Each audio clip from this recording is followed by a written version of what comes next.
Genesis chapter 31. Jacob heard that Laban's sons were saying, "Jacob has taken everything our father owned and has gained all this wealth from what belonged to our father." And Jacob noticed that Laban's attitude towards him was not what it had been. Then the Lord said to Jacob, "Go back to the land of your fathers and to your relatives, and I will be with you." So Jacob sent word to Rachel and Leah to come out to the fields where his flocks were. He said to them, "I see that your father's attitude towards me is not what it was before, but the God of my father has been with me. You know that I've worked for your father with all my strength, yet your father has cheated me by changing my wages 10 times. However, God has not allowed him to harm me. If he said, 'The speckled ones will be your wages,' then all the flocks gave birth to speckled young. And if he said, 'The streaked ones will be your wages,' then all the flocks bore streaked young. So God has taken away your father's livestock and has given them to me. In the breeding season, I once had a dream in which I looked up and saw that the male goats mating with the flocks were streaked, speckled, or spotted. The angel of God said to me in the dream, 'Jacob.' I answered, 'Here I am.' And he said, 'Look up and see that all the male goats mating with the flocks are streaked, speckled, or spotted. For I have seen all that Laban has been doing to you. I am the God of Bethel, where you anointed a pillar and where you made a vow to me.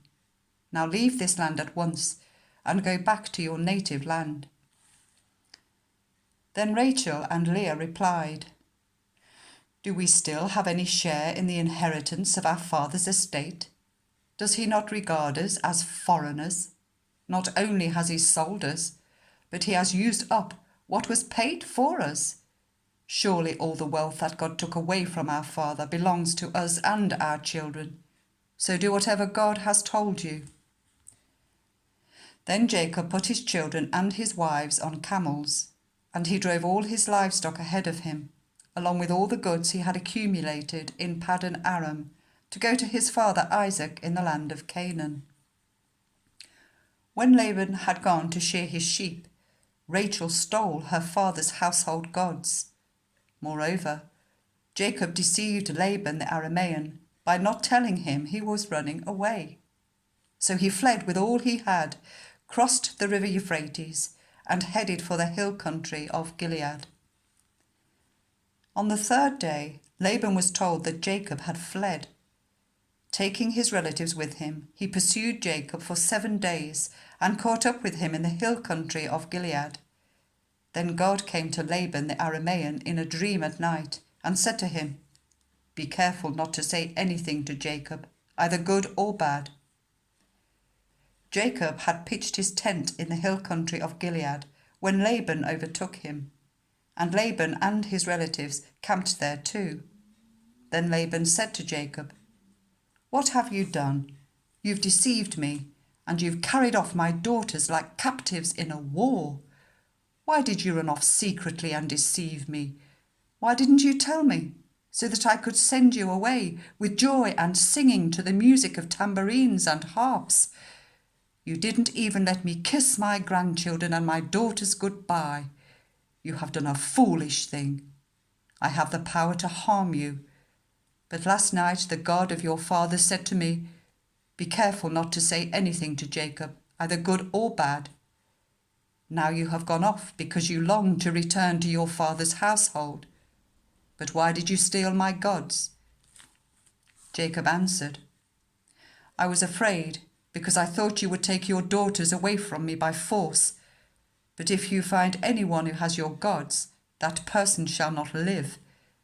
In the presence of our relatives, see for yourself whether there is anything of yours here with me, and if so, take it.' Now Jacob did not know that Rachel had stolen the gods. So Laban went into Jacob's tent, and into Leah's tent, and into the tent of the 2 female servants, but he found nothing. After he came out of Leah's tent, he entered Rachel's tent.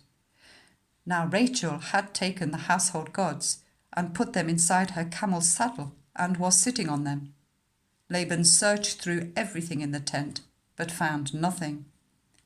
Rachel said to her father, "Don't be angry, my lord, that I cannot stand up in your presence. I'm having my period." So he searched, but could not find the household gods. Jacob was angry and took Laban to task. "What is my crime?" he asked Laban. "How have I wronged you, that you hunt me down? Now that you have searched through all my goods, what have you found that belongs to your household? Put it here in front of your relatives and mine, and let them judge between the two of us. I have been with you for 20 years now. Your sheep and goats have not miscarried, nor have I eaten rams from your flocks. I did not bring you animals torn by wild beasts. I bore the loss myself, and you demanded payment from me for whatever was stolen by day or night. This was my situation. The heat consumed me in the daytime and the cold at night, and sleep fled from my eyes. It was like this for the 20 years I was in your household. I worked for you 14 years for your 2 daughters, and 6 years for your flocks, and you changed my wages 10 times. If the God of my father, the God of Abraham, and the fear of Isaac had not been with me, you would surely have sent me away empty-handed. But God has seen my hardship and the toil of my hands, and last night he rebuked you." Laban answered Jacob, "The women are my daughters, the children are my children, and the flocks are my flocks. All you see is mine.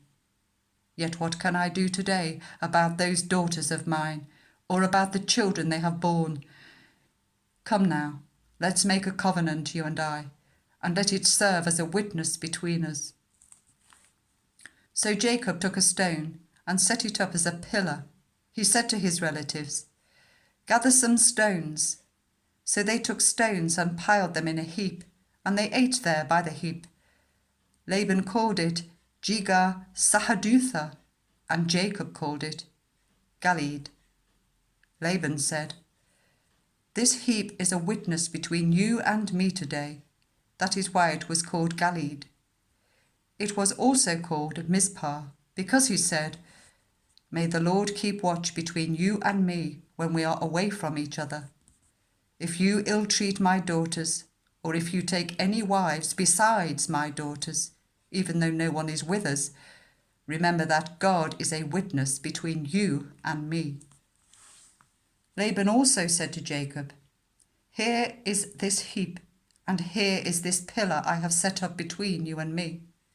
This heap is a witness, and this pillar is a witness, that I will not go past this heap to your side or harm you, and that you will not go past this heap and pillar to my side to harm me.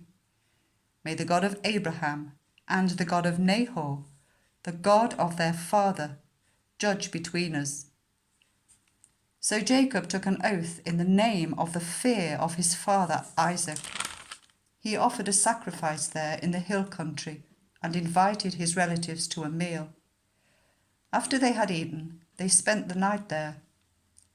Early the next morning, Laban kissed his grandchildren and his daughters and blessed them. Then he left and returned home.